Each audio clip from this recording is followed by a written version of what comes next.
Okay, we're going to talk about bonds now, and it's probably going to be done in a couple of parts. Chapter 14 in our investments textbook for this course has a whole lot of information in it. So what I'm going to do, as opposed to starting at the front of the chapter like I often do, I'm just going to kind of talk about bonds. I'm going to kind of give you an overview, help you understand, and so that will help you, I believe, as you then start and read chapter 14. It'll make a little bit more sense. For instance, they start talking about kind of pricing and pricing of a bond when you buy the bond between coupon payments, between interest paying periods, and how you have to show the accrued interest. Well, I think that kind of jumps in a little bit too fast when we haven't really even been introduced to bonds yet. So that's what I'm going to do. So a bond is a fixed income instrument. Bond is a fixed income instrument. It is a form of debt financing for a firm. Firms need to raise capital. They can raise capital by selling common stock. They can raise capital by selling preferred stock. They could sell bonds. All right. So bonds is one way that they can do that. There's some advantages to the firm of using bonds. There's advantages to using all kind of long-term capital. One of the advantages of using bonds is that typically the cost of the bond, the interest rate that they pay, is usually less than what shareholders require on investments in common stock or in preferred stock. In addition, there's some tax advantages for the firm to raise capital by selling bonds. The interest that they pay the bondholders is tax deductible. So if a firm is, let's say, paying 6% interest, it's actually not really costing them 6%, it's costing them less than that, because the interest that they will pay to the bondholders is tax deductible. That's not true for common stock or preferred stock, is it? Because the dividend that they pay common shareholders and preferred shareholders, that is not a tax deductible expense. In fact, it's not an expense at all. So there's some advantages to using bonds. At the same time, there's some disadvantages. When they use bond financing, it creates an obligation. The firm is bound by an agreement that they are going to pay the interest, and they're going to pay it every year, or probably every 6 months. It's probably a semi-annual bond. The point is that they are contractually obligated to pay the promised interest to the bondholders. That's not the case for common stockholders, is it? With common stockholders, common stockholders aren't entitled to a dividend. That is, a dividend doesn't have to be paid. The board of directors meet and decide if a dividend is going to be paid and then how much it's going to be. So it's not contractual, but the bond arrangement is. Okay, I want you to think for a moment about borrowing money yourself, because I'm going to create a simple little scenario, and then I'm going to show you that that's actually the same kind of scenario that companies face. So let's say that you go to the bank and you borrow $1,000. Right? And you agree with the bank they're going to charge you 6% interest. They're going to charge you 6% interest. They're going to require, though, that you pay your interest every 6 months. So semi-annually, you have to pay your interest. And let's say that you negotiate a 20-year interest-only loan. Now that's different. An interest-only loan is different from an amortized loan.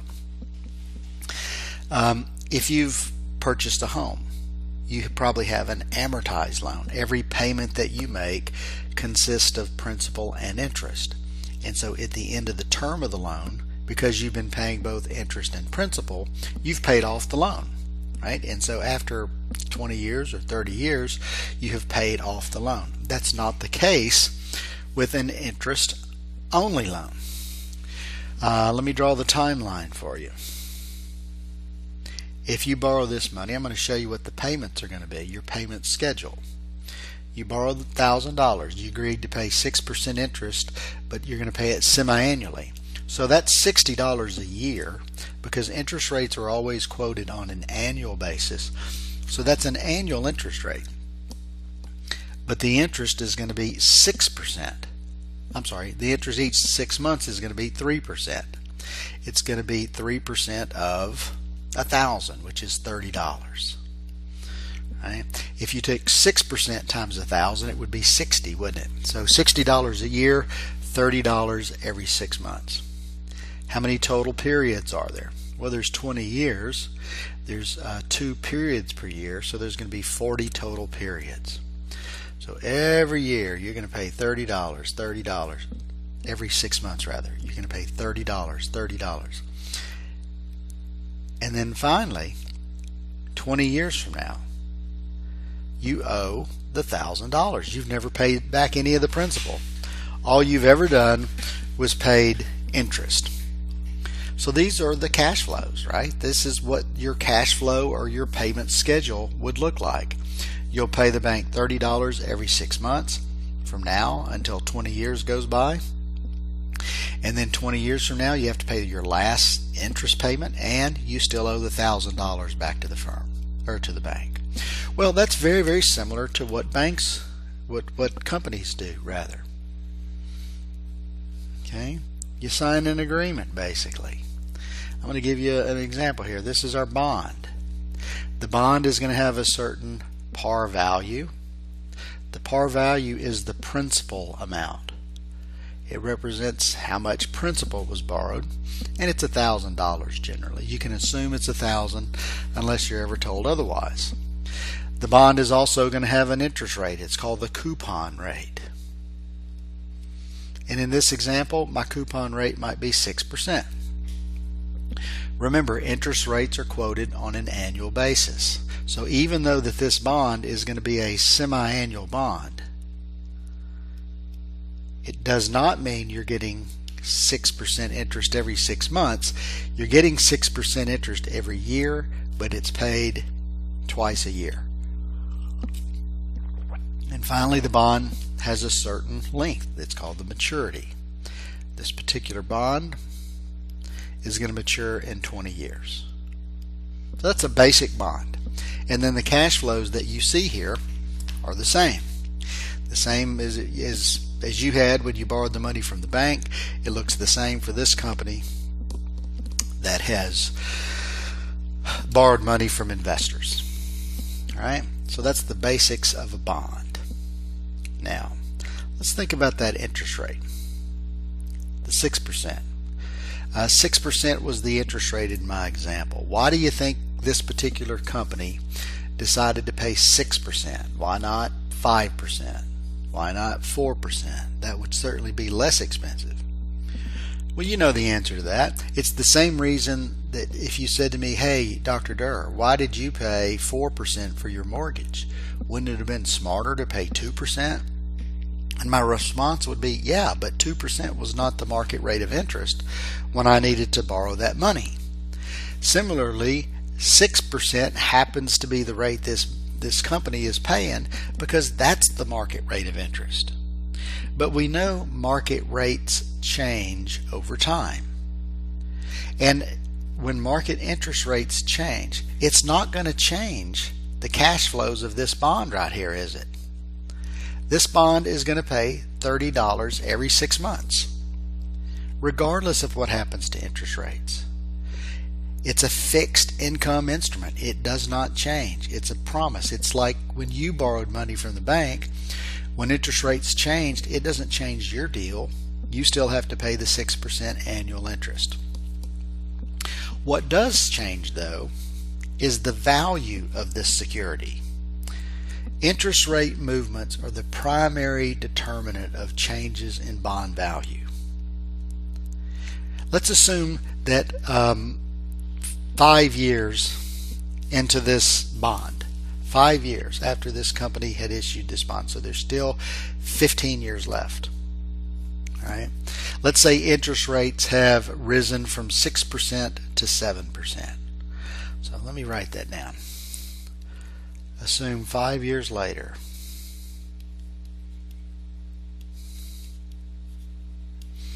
interest rates have increased to 7%, right? So a company who wants to sell a brand new bond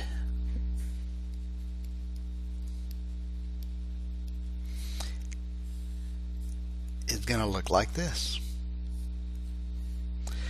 I'll call it new bond, so it won't be confused with the old bond. This new bond is probably going to have $1,000 par value, but it's going to pay 7% interest. And let's assume that we can get one of these that's a semi-annual bond, and it's also 15 years. So a company could be selling a brand new bond in the market that has a 15-year maturity, so that's 30 total periods. It's going to pay 7% interest per year, so that's going to be $70 a year, which is $35 every 6 months. So this is the new bond. And the new bond cost is going to equal $1,000, because you would give $1,000 to the company and they would give you the new bond that says, okay, we promise to pay you $35 every 6 months. Now let's compare that to the bond that you already own. I'm going to come up here and call this old bond. Let's go look at the old bond, the existing bond that's out there.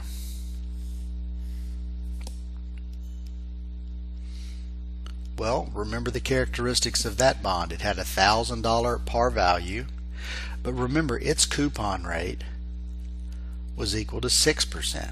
It was a semi-annual bond. And now, remember, it was originally 20 years, but 5 years have gone by. So there's 15 remaining years. Even though, again, it doesn't change what was written on this bond. It was originally a 20-year bond. So I'll put 20-year dash 15 years remain. So let's draw the timeline, the cash flow line for that bond. This bond that you currently own, that you bought 5 years ago, has 30 periods left, because 5 years have gone by. And as long as you own this bond, you're going to receive the $30 cash flows every period for the remaining life of the bond, which is 15 more years. And then you'll receive $1,000 when this bond matures.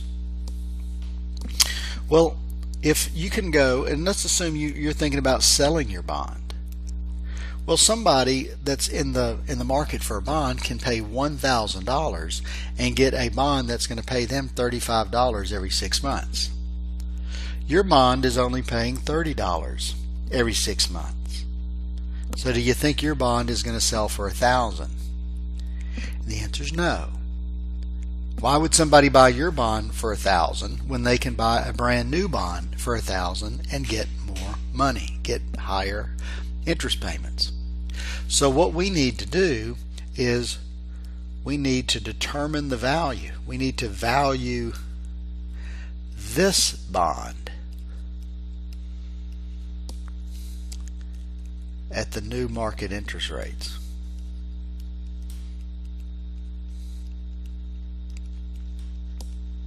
In other words, we need to figure out what's the present value of this existing bond if we assume that interest rates have now changed from 6% to 7%. Right? And so what we're going to use is our financial calculators. We're going to, let me write over here just because we've changed pages, the value of the existing bond. Well, we know that if someone buys your bond in the future, they're going to receive $1,000. The payment they're going to receive each period is $30. We know that N is also equal to 30 because there are 15 years remaining.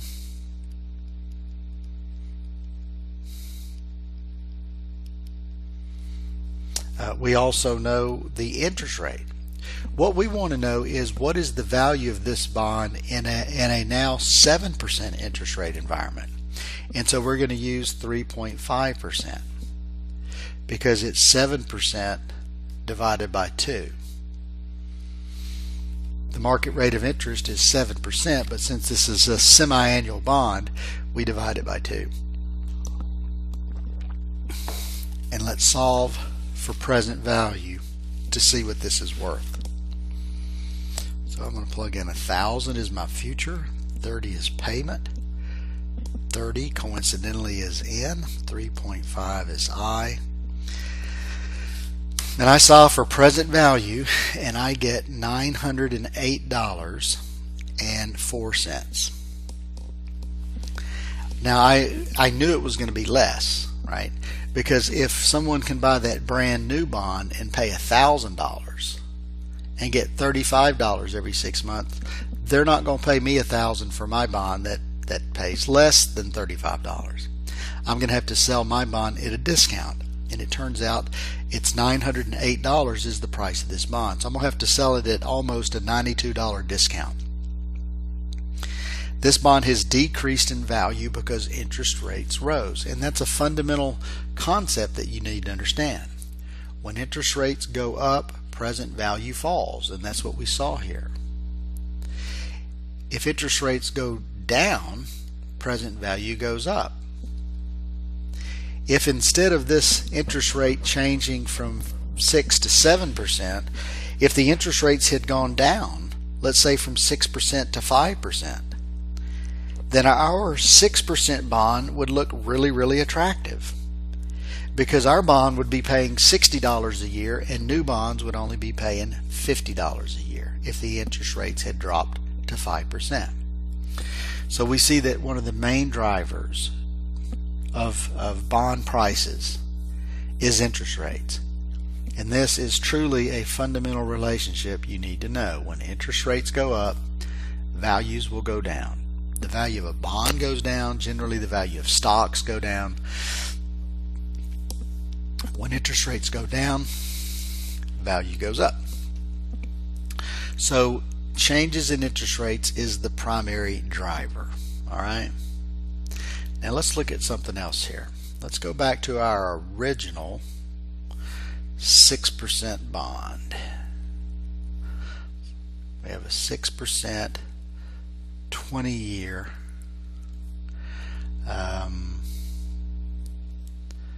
semi-annual bond. All right.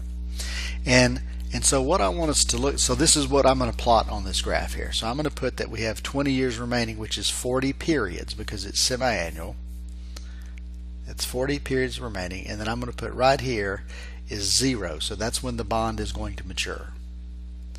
And I know that this bond will be worth $1,000 on the day that it matures, because whoever's holding the bond on that day gets the $1,000, right? Whoever holds this bond gets $60 a year every year, which is $30 every 6 months, and is also then going to receive the par value when this bond matures. So what I want to show you here is, let's assume that interest rates, when this bond was issued, the market rate of interest was 6%. And so the bond was worth $1,000. We paid $1,000 for it. And as long as interest rates remain at 6%, this bond should always sell for $1,000. There's no reason to think that it would ever change, because the present value of a bond that's paying 6%, if you're using a discount rate of 6%, then the value of the bond would be $1,000. Well, what if interest rates go from 6% to 7%?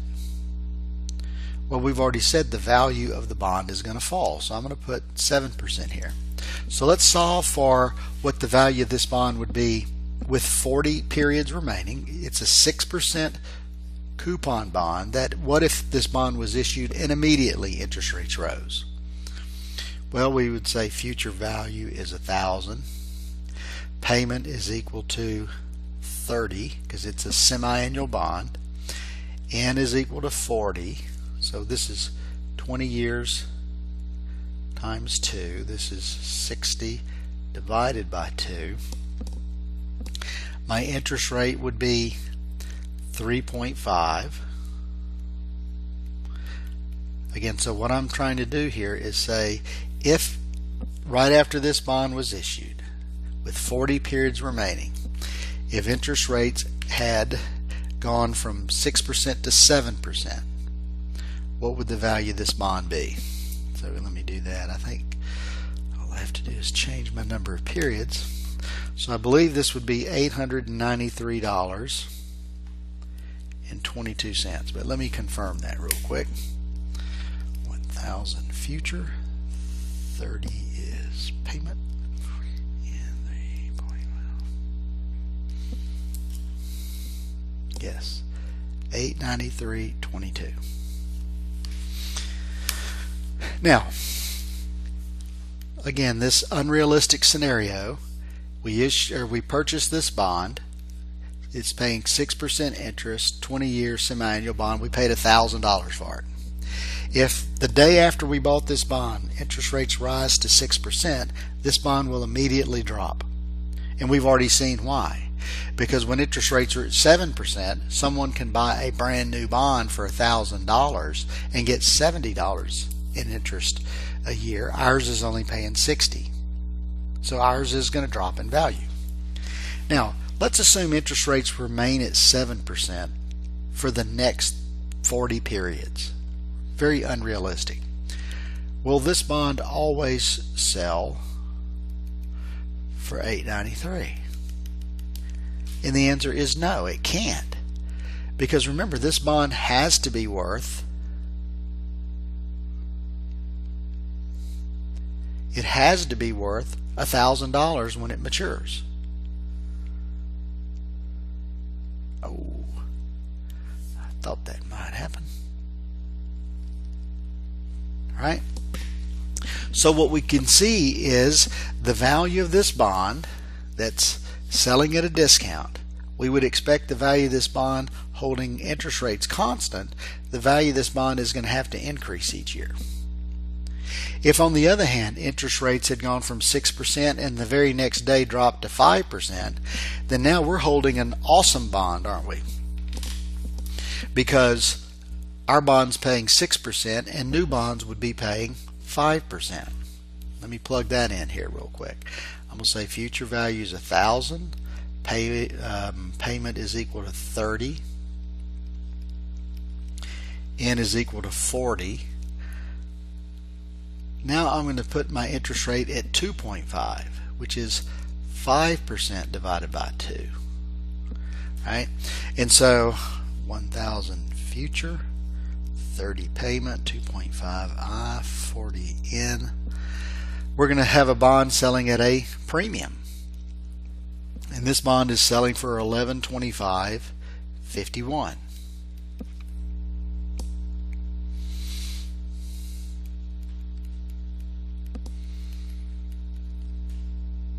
Makes sense, doesn't it?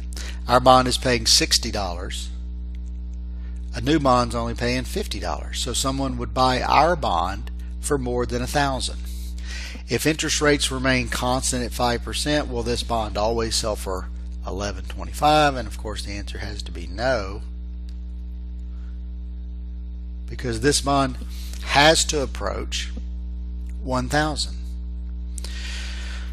What this chart shows us, I'm going to redraw this line here just because it looks like it goes up, and it doesn't go up. It needs to go down every year. Alright, it's the best I can do. So what we see here is when there's 40 periods left, here's 20 periods left, here's 10, here's 5, right? Here's 30 periods left. Well, as we go through time, we expect this bond is going to decline in value every period. This bond, holding interest rates constant, would increase. Has to, because it has to approach par value. So this shows us something else that's kind of important. And that's, it's not only interest rates that drive how sensitive a bond is to interest rate, or it's changing interest rates is not the only driver that impacts bond value. Also time. I want you to look at this. Look how much this bond changed in value when there was a long time period remaining. What if there were only 11 years remaining? Well, we see the bond still moves in the proper direction. When interest rates go down, value goes up. When interest rates go up, value goes down. Look with 5 years left. We can see if interest rates had remained constant at 6% and then with 5 years left they changed. Boom, look how much it goes up, or look how little it goes down. In other words, it's not just interest rate changes that are important, it's also time to maturity. If you've got a bond that's going to mature in just a few years, yeah, it's still going to be sensitive. It's still going to change in value, but it's not going to change nearly as much in value as a bond with a long time remaining until it matures. So time is pretty important. If you thought interest rates were getting ready to rise, all right, you think interest rates are getting ready to rise. Well, we know what impact that's going to have on bonds, don't we? If interest rates go up, present value goes down. So, would you want to be holding long-term bonds or short-term bonds? Interest rates are going to go up, value goes down. Do we want long or short? And we want short-term bonds, holding everything else constant. When interest rates go up, all of our bonds are going to probably decline. But bonds that are long-term bonds, look at this, they're going to decline a whole lot more than a short-term bond would. A short-term bond is going to drop in value. It won't drop nearly as much. Okay. All right, moving on. So let's assume now that we've observed a bond in the marketplace. Okay, let's say the bond has $1,000 par value. Let's assume that this bond has a coupon rate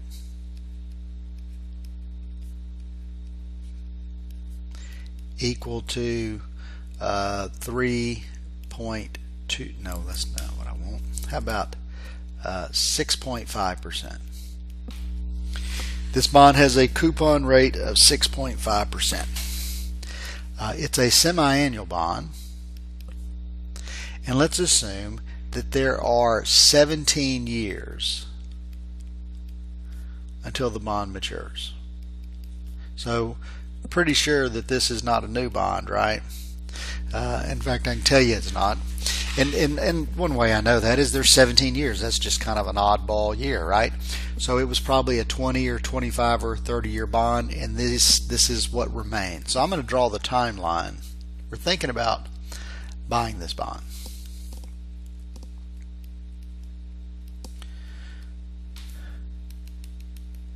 So there's 17 years, so there's 34 total periods.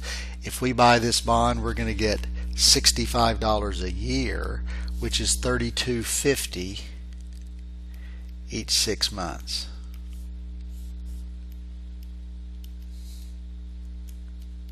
And of course the $1,000 at maturity. So it pays $65 a year divided by 2, which is $32.50. Okay. So and I guess what I need to do is tell you what this bond is selling for, because I said we've observed this bond in the market. And let's say the current price of this bond is $1,098. $1,098. So we know this bond is going to cost us $1,098 if we buy this bond. First thing I would ask you to think about is, which way do you believe interest rates have moved since this bond was issued? Have interest rates gone up or down? Up or down? And you can tell that by looking at the value of this bond. This bond is trading at a premium. What causes bond prices to go up? It's when interest rates go down. When When interest rates go down, values go up. So the interest rate that exists in the market must be less than 6.5%, which has driven up the value of this bond. Well, the question I'm asking you is, what is the market rate of interest?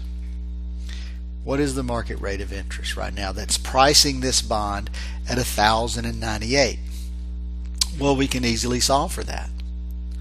We've got, here are the 5 variables: future value, present value, N, payment, and I. These are the 5 variables that we're going to use for bond valuation. And we know 4 of those. What we're solving for is the interest rate. So that means we've got all the rest of them. So let's plug and chug. 1,000 is our future value. The bond is selling for 1,098. So that's the present value. But if you'll notice, I'm going to make it negative, and it's important that you do that as well. Your calculator has to know that all those cash flows are not the same sign.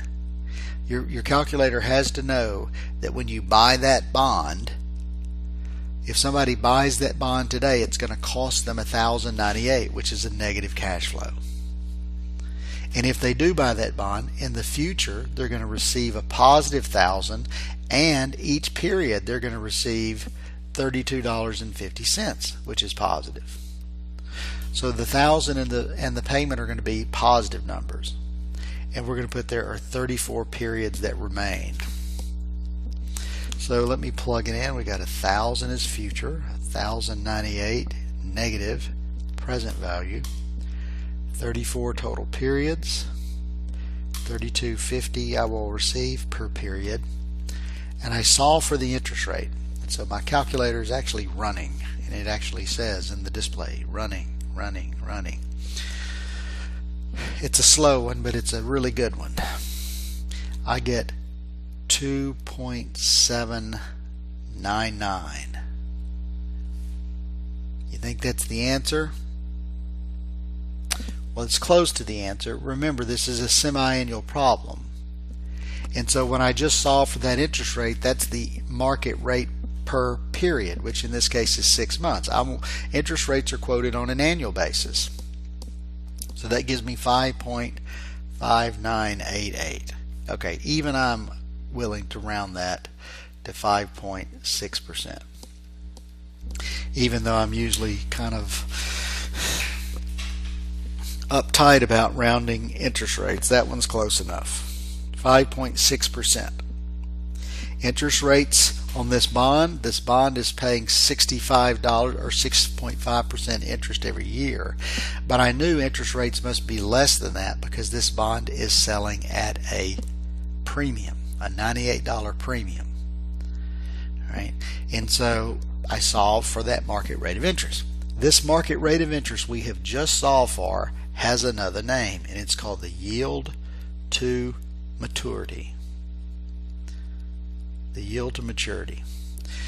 If we buy this bond today for 1,098, and then we hold it until it matures and receives all the promised cash flows, then this is the 5.6% per year is my expected rate of return.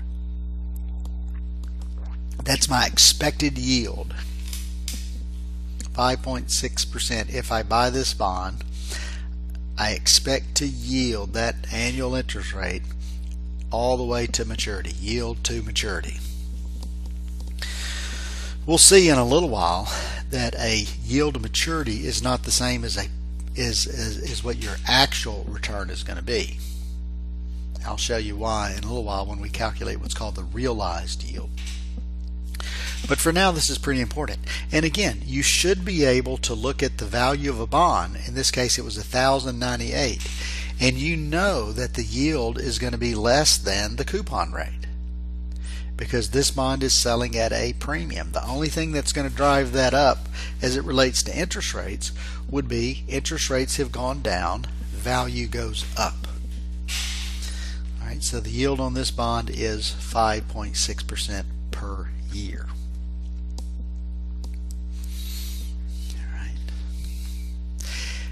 if the bond had not been selling at a premium, but instead was selling at a discount, maybe this bond was selling for $850. Well, when I solve for it, then what I would have would be an interest rate higher than 6.5. Because if the value of the bond was in fact, let's say 850, that means the bond value has gone down. That means interest rates have risen. Interest rates go up, value goes down. All right. All right. So let's talk about some other stuff. Your book talks also about, in addition to yield to maturity, they talk about yield to call. Yield to call. Okay. So let's go back and talk about an individual again. Let's take someone who has borrowed money to buy a home. Okay, I'll come over here. I'm going to say a homeowner. And they borrow money for 30 years. That's pretty common. People take out a 30-year loan to buy a home. Let's assume the interest rate they paid was 5%. So when they borrowed the money to buy this home, the mortgage rates were 5%. All right. Let's say 10 years later, interest rates have really dropped. They are at all-time lows. Let's say it's at 2.75%. Market interest rates are at 2.75%. Well, this homeowner, if you remember, they're having to pay 5%. That was the deal. 30-year loan, 5%. 10 years have gone by, so there's still 20 more years on this loan. So if they keep that loan, they have to keep paying the same 5% a year. So what might a homeowner consider doing? The homeowner might consider refinancing. Okay, what they're going to do is, and they could even keep it still within 30 years. Since 10 years have gone by, if they wanted to, they could take out a 20-year loan. They don't have to. Okay, they could take out a 10-year loan or a 15, but my point is that they could refinance. So whatever money they currently owe the bank, they're going to go borrow cheaper money and pay off the old loan. It's called refinancing, and it makes a whole lot of sense when interest rates have dropped. Well, companies may want to do that as well. So let me draw this bond again. It's going to have a little bit more information on it this time. All right, so this bond has $1,000 par value. Let's assume that the bond has a 6% coupon rate. We'll say it is a, what did I say earlier, 20-year, 30-year? 20-year bond. I don't want 20-year this time though. So I'm going to have a 30-year bond.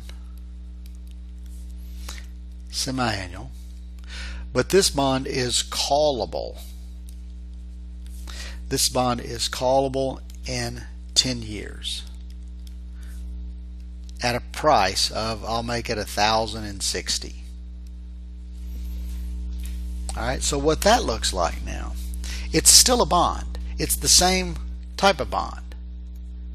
All right, if you own this bond, you're going to receive $30 a year. Every year is what you're expecting. It's a 30-year bond. Wish I hadn't done that. That's lots of 30s in there. So there's 60 total periods.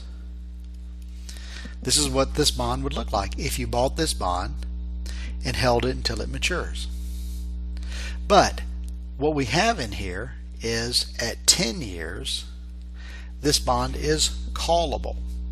So if the firm wants to, they can call it and pay it off as early as 20 years.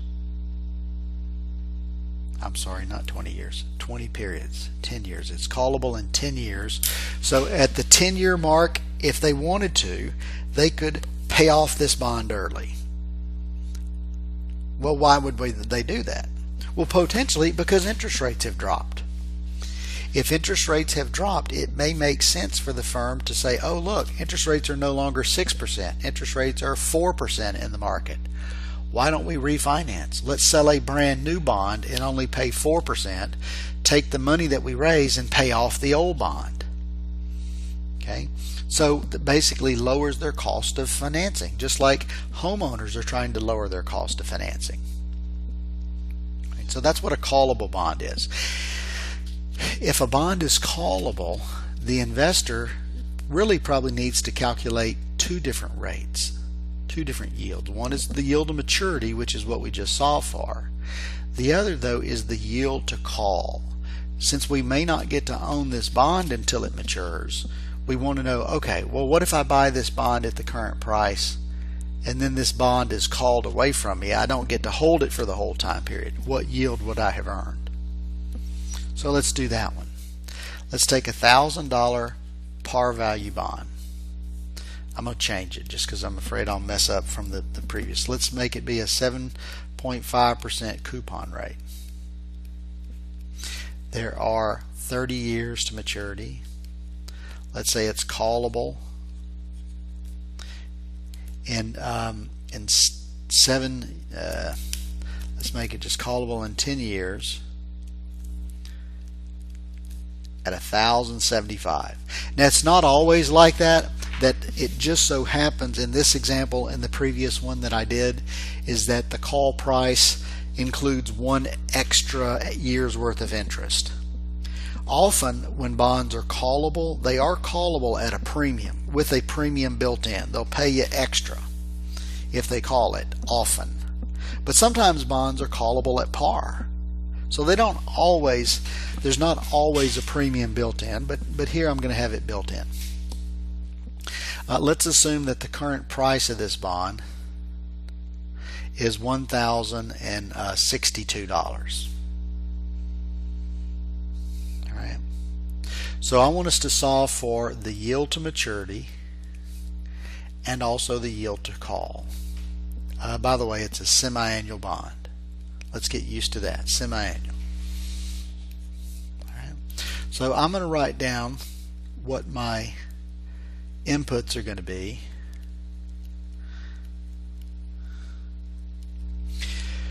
Future value, number of periods, payment, PV, interest rate. Alright, so let's start with the yield to maturity. If we buy this bond in the future and we hold it until it matures, we're going to receive $1,000. And it's a 30-year bond. Since it's semi-annual, N is going to equal 60. If I buy this bond, I'm going to receive $75 each year, but because it's a semi-annual bond, I'm going to receive half of 75, which is $37.50. So I'm going to write over here that 75 divided by 2.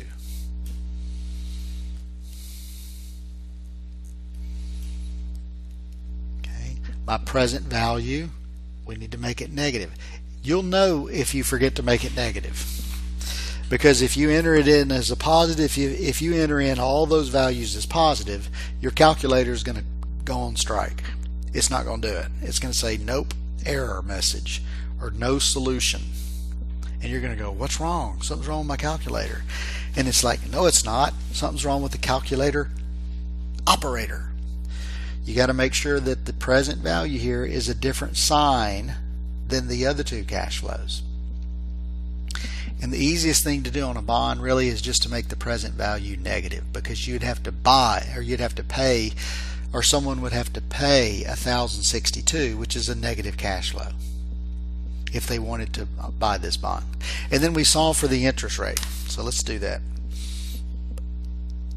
By the way, without plugging in anything, you should be able to tell me something about the interest rate. Because this bond is selling at a premium, the interest rate that we solve for is going to be less than 7.5% annually. I know that.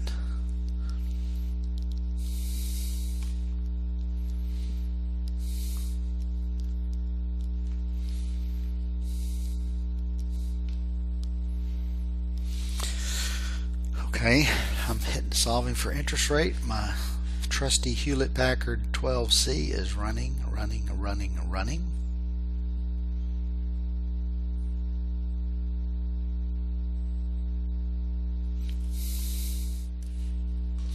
And I get 3.501. I have to remember to multiply that times 2, and so that gives me 7%. That's the yield to maturity. Now, if you've plugged this in yourself in your calculator, there's only two things you need to change in your calculator. If you'll notice, the payment's going to be the same and the present value is the same. All that's different is the future value and the number of periods. Because if we buy this bond and it's called, we're not going to receive 1,000, we're going to receive 1,075 because that's the call price. And it's callable in 10 years, so N is going to equal 20. We're basically saying if this bond is called at 10 years and we paid 1,062 for it and we receive 37.50, right? We receive a call price of 1,075. What interest rate will we have earned? So you can re-enter all of it. I'm just going to re-enter the values that have changed.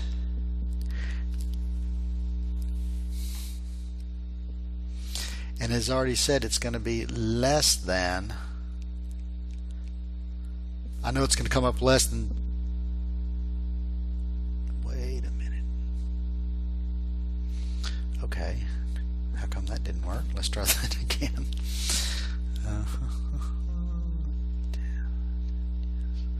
1,075 is a future. Oh, that's right. Let's see. No, I'm sorry. I was wrong on that. I was right on the... I'm sorry. I got mixed up. Yes, we knew a moment ago when we saw for the yield to maturity that it was going to be less than the coupon rate. I got distracted. 20 is in. 37.5 is payment. 1,062. All right, let's try that again. I think this was 3.57. What is what I got the first time?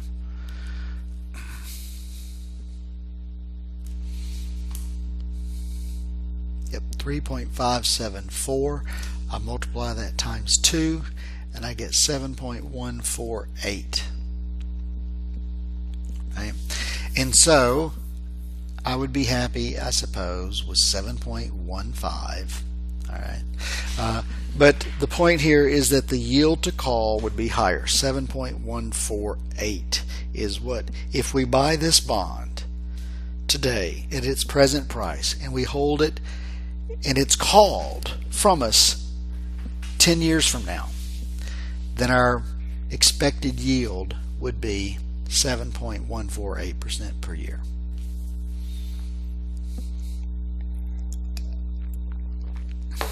All right.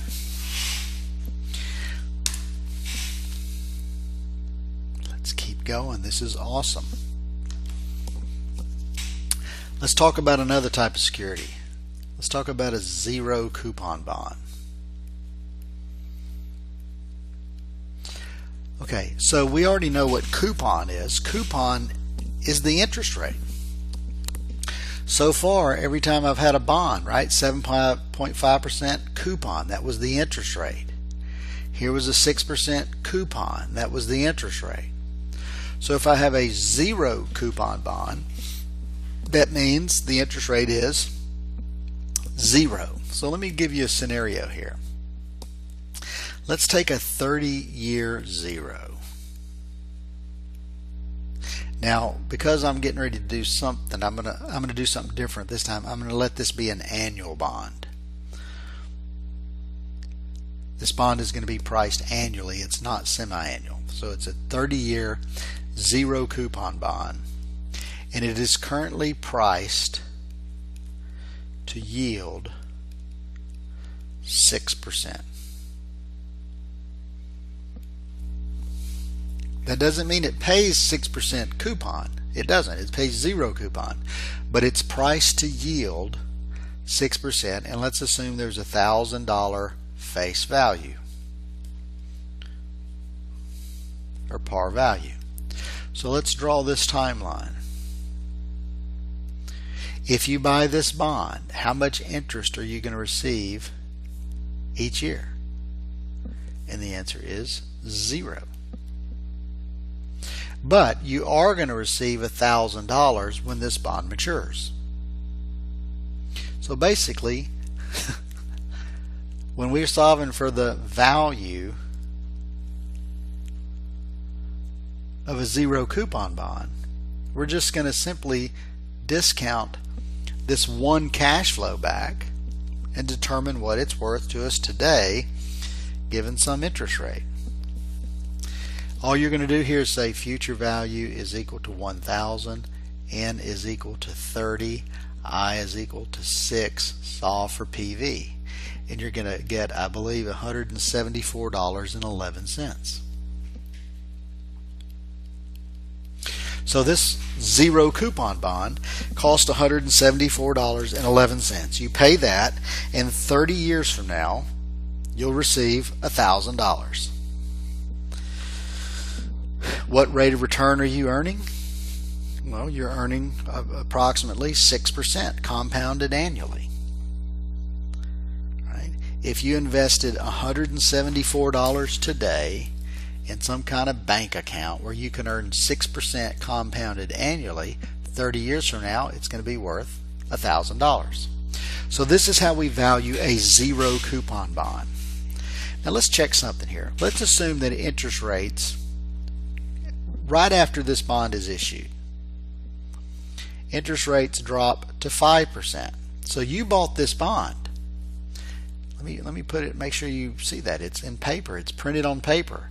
It's a $1,000 30-year 0. And it's currently, it was priced to yield 6%, and so you paid $174 for it. Let's say right after you bought this bond, interest rates changed to 5%.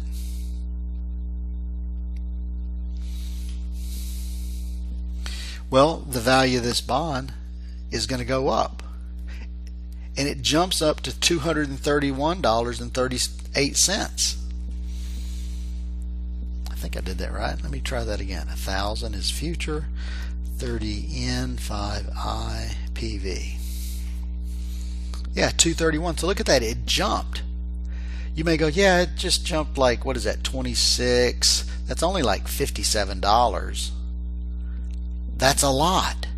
You only paid $174 for it, and it changed by $57. That's a huge change. 174.11 plus $57, 174.11 divided. That's 32%, almost 33% change. So what I'm trying to emphasize here is that if you've got a 0 coupon bond, the price, and you know how bond prices are influenced by changes in interest rates, we see the same thing here. When interest rates go up, value of a 0 is going to go down. When interest rates go down, as we saw here, the value of a 0 goes up. Right? Now, one of the things that I would comment about a 0 coupon bond is, again, remember, you're not getting any interest. You're not getting any income. So you might think, oh, well, that's a good way then we could defer taxes, right? So this bond is going to mature one day. Right now there's 30 years left. This bond, price to yield 6%, was $174.11. Now you may think, if I hold this bond for the next 30 years, will it always be worth $174.11? And of course you know that's not true, because this bond is going to have to increase each year. That's too diagonal. I need to try to do that again.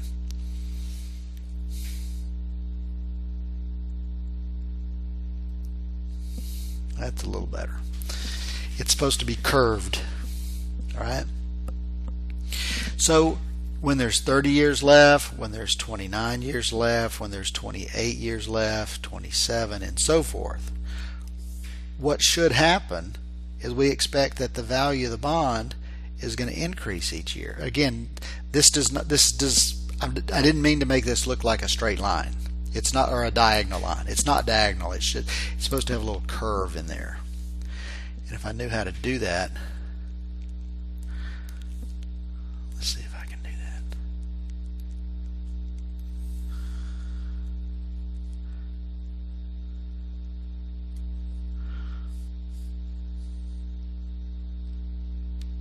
Nope.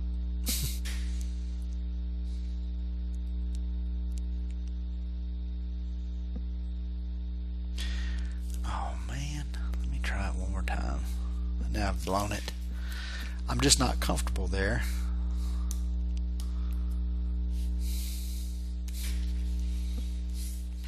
With it looking like a diagonal line.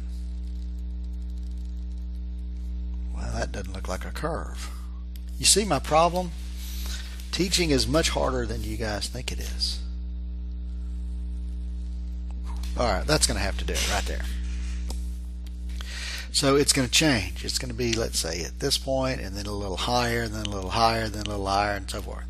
Okay, so where am I going with this? What I'm saying is you bought this bond for $174. Okay, this time next year it should be worth more. Let's see if that's true. So I'll show you. We had future value is 1,000. Initially, N is equal to 30, I is equal to 6, saw for PV, and we got 174.11. Well, let's just change it now to 29. 1,000 is future, 29 and 6I PV. It's going to be about $10 higher. It is 184.56. Then when there's 28 years left, all you have to do is change 28 as N and saw for PV, and we get 195.63. I'm going to do one more, 27 N saw for PV, and I get 207. So can you see, I hope you can, that the value of this bond is increasing each year, or will increase if interest rates remain at 6%. Remember, interest rates could drop to 5% and the value is going to go up. Interest rates could go from 6% to 7% and the value would go down. Right? So I can't promise you that that's going to be the price. I cannot promise you that that's going to be the price each year, because it depends upon what happens to interest rates. However, you may be thinking this would be a great way to avoid, or at least to defer, paying income taxes. Since I'm not receiving any income, I don't have to report it. There's no income to report. Therefore, what a great way for me to defer taxes. I'd pay $174. I don't have to pay any taxes on anything, since I'm not getting anything for 30 years. Now granted, at 30 years you'd have to pay taxes on the entire gain. Well, that's actually not correct, because the IRS saw what you were going to do, and the IRS said, hey, you can't do that. It's like, well, why not? You know, the IRS taxes us on a zero coupon bond on something that we often call phantom income. Okay, we're actually not receiving any income, but the IRS says, look, you and I both know that that bond is going to be worth, if interest rates stay at 6%, that bond has to increase each year until it's $1,000. And you and I both know that if interest rates remain at 6%, it's going to increase by about $10 in that first year. And then the next year it's going to increase, it looks like, by about $11. And then the next year it's going to increase by $11.50, almost $12. So what the IRS is going to do, they're actually going to tax us on this increase in the value of the bond each year. Even if it doesn't increase to that because of market rates of interest, it is going to end up at 1,000. So we have to do something called accrete. We have to accrete the interest. Okay. And so in the first year, we would have to report, and on our tax return, $10 in interest. It's like, but but we didn't get any interest. It's like, I don't care, report it anyway. You have to report $10 in interest and then pay taxes on that $10. In the next year, you report whatever this is, $11. Wait a minute, I didn't get $11. I don't care, report it anyway. The next year, you're going to report the difference from here to here. Okay, it's called phantom income, and it's why then bonds like this, I mean, some people are going to hold these in a taxable account. You may have some of these bonds. You may have, I mean, zero coupon bonds have some nice features. I mean, there's absolutely no reinvestment rate risk with these things because you're not getting any income that you have to reinvest. But there's a lot of interest rate risk because we saw a moment ago right here how much these bonds change in value, right? It went from 174 to 231, boom, just like that, because interest rates changed. So they have a lot of interest rate risk, certainly. But since there's no cash flow that you're receiving that you have to reinvest, there's no reinvestment rate risk. So some people hold these in taxable securities, zero coupon or taxable accounts. Like maybe you've got a TD Ameritrade account or a Scottrade account. You can hold some zero coupon bonds. Just buy them. You will pay taxes each year on the phantom income. But they could be good, maybe especially like if you're trying to fund an education. If you've got a child who's 3 years old and is going to go to college when they're 18, that's 15 years from now, you could go ahead and buy today some zero coupon bonds that will mature 15 years from now, and then maybe one that will mature 16 years from now, 17 years from now, 18 years from now. Okay, and so that way you'll have cash flow when you need it.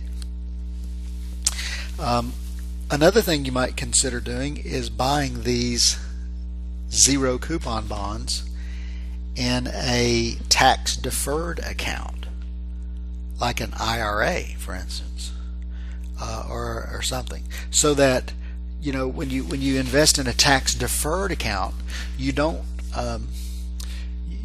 you don't have to pay taxes. You're able to defer. You put the money in, and when the money comes out, everything's going to be taxable at that point, which is fine. But at least you aren't paying taxes along the way. Okay, you avoid paying the phantom income taxes now, and everything's taxable then when it comes out. But you're able to defer taxes if you put it in like a tax deferred account. Okay. All right. Fascinating. I said I would mention something about the difference between realized yield and yield to maturity. And I realized also when I was talking about zeros is that I didn't really talk about the difference between interest rate risk and reinvestment rate risk. And I guess that's the time to do that, I guess, would be right now. All right, so let's change up. Let's buy a new bond. Okay, and just to make my life easier, I'm going to let this be an annual bond. So this is going to be $1,000 par value. This is going to be a bond that pays annual interest, not semi-annual. And let's say the coupon rate is 5.5%. Let's say there are 20 years to maturity. All right. Let's assume that you buy this bond at par value. So that means you're going to pay $1,000 for it, which means that the market rate of interest, since this bond is selling for par value, the market rate of interest must be equal to the coupon rate. The market rate of interest, the yield to maturity right now is 5.5% because this bond is selling at par value. All right, Let's assume that 4 years later, interest rates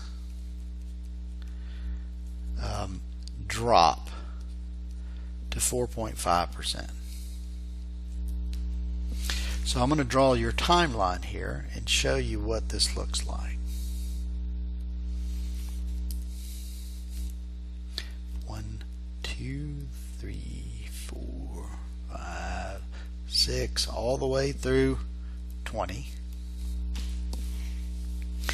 This bond is paying $55 a year.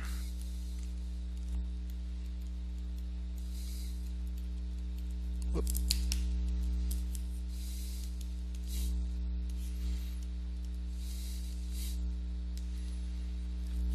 All right. And it's because you paid $1,000 for this bond, and the coupon rate is 5.5%. That means the yield to maturity on this bond is 5.5%. This bond is priced to yield 5.5%. Now, the assumption here, that's called the yield to maturity. And some people mistakenly think that the yield to maturity is your promised rate of return that you're going to earn, compound rate of return you're going to earn if you buy this bond and you hold it until it matures. And that's not correct. It's the expected rate of return that you will earn if you buy it and hold it until it matures. Because one of the assumptions that we make in bonds is that every time we receive a coupon interest payment, we're reinvesting it at the market rate of interest. And so every time you receive $55, instead of going out to dinner or buying something for yourself, you're going to reinvest that cash flow at whatever the market rate is. And so the only way that you're going to earn an actual compound rate of return of 5.5% is if every time you receive a cash flow, you're able to reinvest it and earn 5.5%. If that's the case, if interest rates remain at 5.5%, every time you receive a cash flow, you're going to reinvest it at 5.5%, then yes, your compound rate of return you will have earned at the end of this period would be 5.5%. But that's not what is going to happen in our example. In our example, interest rates are going to change. All right. So what I want to do is, let's assume that these first 4 cash flows that you receive, interest rates are going to be at 5.5%. Because I have interest rates changing after year 4, right, to drop to 4.5%. So what I'm going to do here is, let's take your $55 payments. I'm going to say payment is equal to 55. N is equal to 4. I is equal to 5.5. Solve for future value. What I'm doing here is saying, okay, what if you receive $55 in payments for 4 years and you were able to reinvest those each period and earn 5.5%? That would grow to $238 and about 82 cents. All right, so you're receiving your cash flows and you're investing. You received $55, you received it 4 times, you invested at 5.5%, so that's going to grow to $238.82. After that, though, interest rates changed. Right after that, interest rates dropped to 4.5%. So now this money and all of these cash flows going forward are going to earn 4.5%.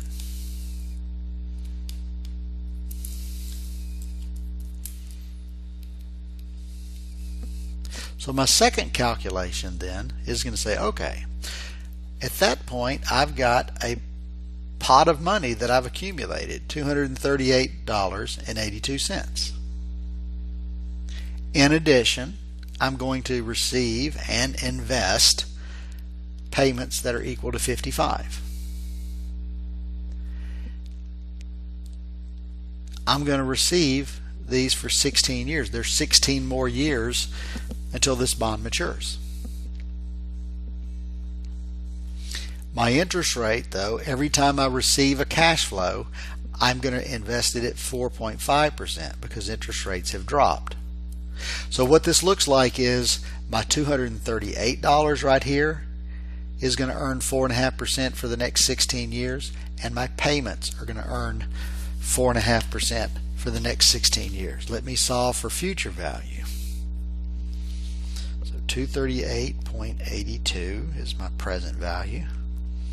55 is the payment. 16 is in. 4.5i. This should grow to 1732.55 approximately.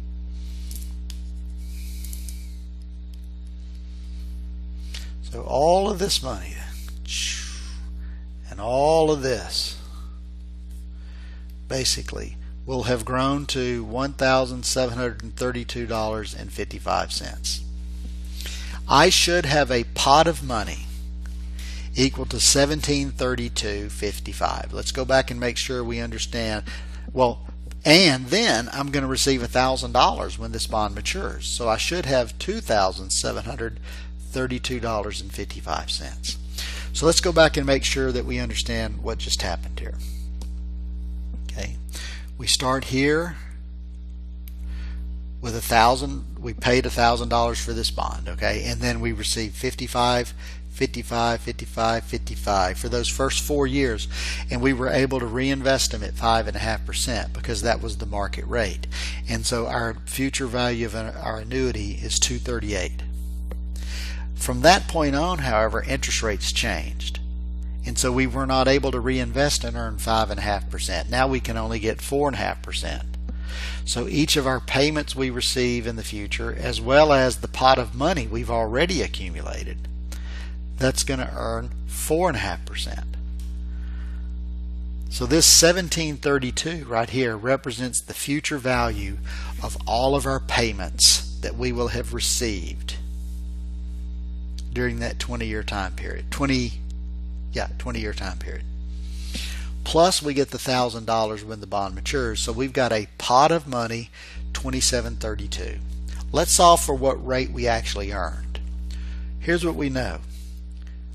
We bought this bond for $1,000. We know we reinvested everything, and we have a pot of money of $2,732.55. We did this over 20 years. Let's solve and see what our rate of interest is.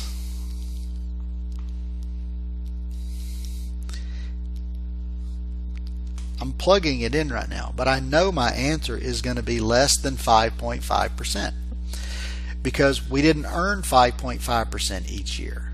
Part of the time, 16 of the 20 years, we had to reinvest it at less than 5.5. We invested at 4.5, and as it turns out, our interest rate our realized rate is 5.155 approximately. 5.155% interest. So you see, in this example, my realized yield is less than what my yield to maturity was. My yield to maturity when I bought this bond, I bought it because the market rate was 5.5, and I thought, I'm going to buy that bond and I'm going to hold it until it matures. So I expect to earn 5.5% compound rate of return. Well, that's what I expected, but I didn't get it because market rates changed on me. And so every time I received a cash flow, instead of being able to invest it at the yield I was expecting, I had to invest it at a lower rate.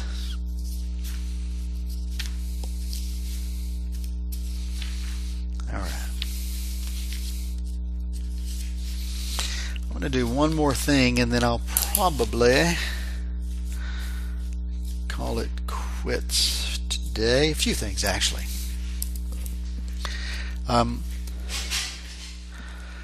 Current yield. I haven't mentioned that to you yet. The current yield is not the same thing as the yield to maturity. The current yield is a calculation. It's very easy. It's the annual interest divided by the bond price. The annual interest divided by the bond price. Okay. Let's see. Let's go look at any of these bonds. Well, let's just do no. Let's say I've got a bond that has $1,000 par value. It's a 5.5% semi-annual bond. The current price of the bond is equal to $1,025, and there are 18 years until the bond matures. There's a whole lot more information up here that I've given you that you don't need, because the current yield is quite simple. It's the annual interest, which is going to be $55. It pays 5.5%. It's an annual bond. I mean, it's a semi-annual bond, but remember, interest rates are quoted annually. So it's paying $55 a year. It's paying half of that every 6 months. The current price of this bond is $1,025. So 55 over 1,025, this gives me 0.0536, which is about 5.37%. That's the current yield on this bond. If you think back to holding period return from a previous chapter, holding period return, one way that I may have presented it to you was P1 minus P0 plus or minus cash flow divided by P0. That's the holding period return. And we said that this component right there, that's really our capital gains yield. How much did the bond change percentage-wise from one period to the next? This portion of it is an income yield. It's our income that we're going to receive in the numerator divided by what we started, what the value was at the beginning of the period. Doesn't that look familiar? Isn't that the current yield? Annual interest divided by the price. So with a bond, it's called the current yield.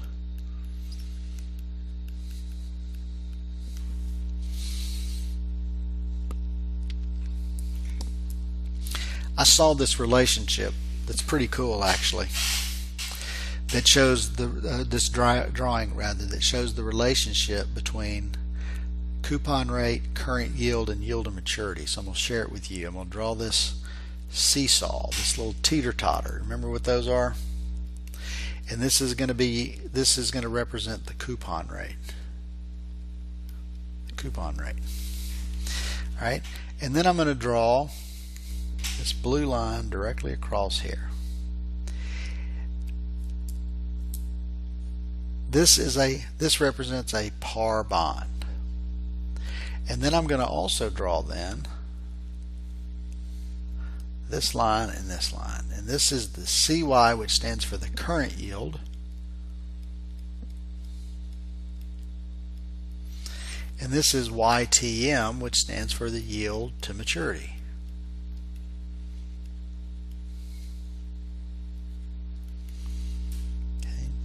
So if I have a bond that's, and I'm going to make up a number, let's say the coupon rate is 5%. If I've got a bond selling at par value and the coupon rate's 5%, then I know the coupon rate is equal to the current yield, which is equal to the yield to maturity. So all of those rates would equal 5%. A bond selling for less than par is called a discount, isn't it?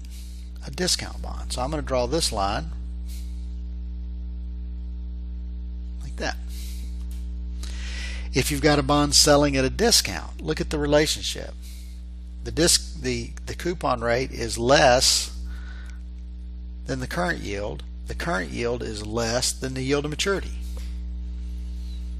So if my coupon rate is 5%, I know my current yield is higher than that, and I know my yield to maturity is higher than the current yield.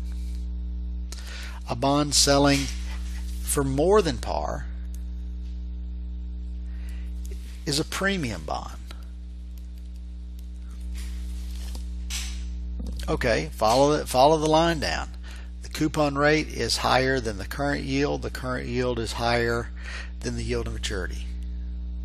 So if my coupon rate is 5, I know my current yield will be less than 5. I know my yield to maturity would be less than that.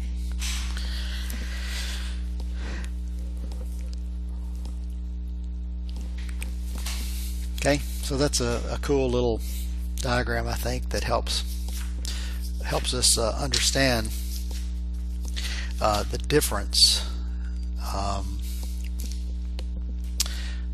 between these different rates. The last thing I want to mention here, and not go into too much detail on it, but if we buy bonds between interest paying periods, typically in most of our examples we're saying, yes, let's say you bought this bond and there's 10 years left. Well, in reality, people don't buy bonds just on a coupon payment date. They buy them all throughout the year. Okay, so let me give you an example. Let's take a 6% coupon semi-annual bond, and let's say interest is paid on January 1 and July 1 of each year. On January 1 and on July 1. So that's every 6 months. All right. So we'll let this be January 1. This will be July 1. January 1, July 1. All right. It's a semi-annual bond. It pays 6% interest every year, so it pays $30 every 6 months.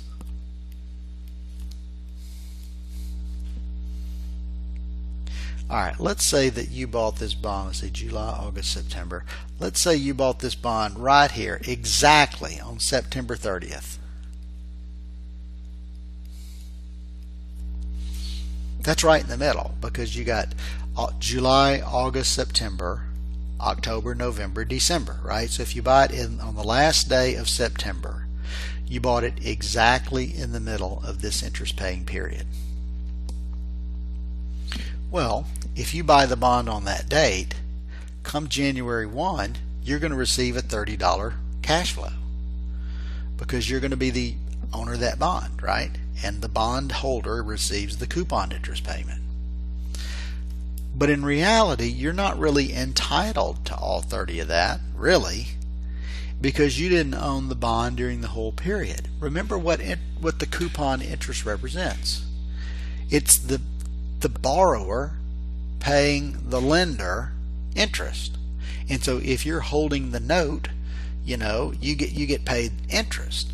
Well, somebody else was holding the note during this time period. That would be the person who sold you the bond. So that is why when you buy a bond, the bond buyer must pay the bond seller the accrued interest since the last interest payment. It's only fair, man. It's only fair, isn't it? So if you think about it, since this one happened to be right in the middle, that would be 15 and 15. Right? And so what's going to happen, the bond buyer, when they buy this bond, they're going to buy the bond, and in addition to that, they would pay this seller $15 because the bond buyer must pay the seller the accrued interest. So your book talks about how to do that. It's like one of the first things they talk about. So like page 1, 2, it's on page 3. I felt like that was like jumping the gun just a little bit. So your book talks about how when the quote, when somebody buys a bond, they're quoted the flat price. the flat price does not include the accrued interest. So it's the flat price plus the accrued interest. And that's going to give you the total price. I think they call it maybe the invoice price. I'd have to look a little bit further back here. Let's see. Yeah, the invoice price. So that's what you would be invoiced for. So the flat price does not include the accrued interest. You have to pay that too. It's only fair. All right. Now just one more little tidbit of information, not that this is a tax class. Okay, but let me tell you what's going to happen. So you're the owner now, right? Because you bought this bond. And you are going to receive a $30 interest check from the company. And all that's going to be yours, by the way, because you've already paid the seller his or her accrued interest. So you are going to receive a $30 interest payment. And I don't know if you're familiar with this, but there's a tax form that you receive when you receive interest that's taxable, and it's called a 1099 INT, which stands for interest. So you're going to get, probably in February, from ExxonMobil or whoever it was, bond that you held, you're going to get a 1099, and they're going to say, we have reported to the IRS that you received $30 in interest. And so you've got to pay taxes on all $30. That doesn't seem fair. Okay, it's more than fair, because yeah, it's true that you're gonna have to report that you received $30 in interest, but you get to, on your tax return, you get to deduct the accrued interest that was paid. So you would get to deduct, in this example, you would get to deduct $15. That's a tax deduction. So really you end up paying taxes on only $15, right? You're going to say, I've received $30 in interest, but I get to deduct $15, so you're going to pay taxes on $15. Like I said, it's probably a little beyond the scope here, but at the same time, I just thought I'd share that with you because I happen to know it to be true.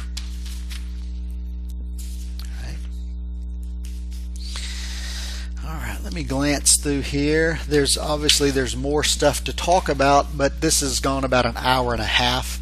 So I'm going to stop here. This will be chapter 14, part 1. We've covered most of it. I mean, please don't stop from reading this chapter, okay? Because there's a lot in this chapter that you need to understand, and some in the next chapter that certainly you need to understand. I think mostly, be honest with you, most of what I'm going to cover from this material would be from this chapter and probably chapter 16. I'll talk a little bit about chapter 15, no doubt about it, but mostly what I'm going to talk about is chapter 14 and chapter 16. That's probably what I would expect more of your questions to be related to from the bond material. Okay, so that's going to do it. Until next time.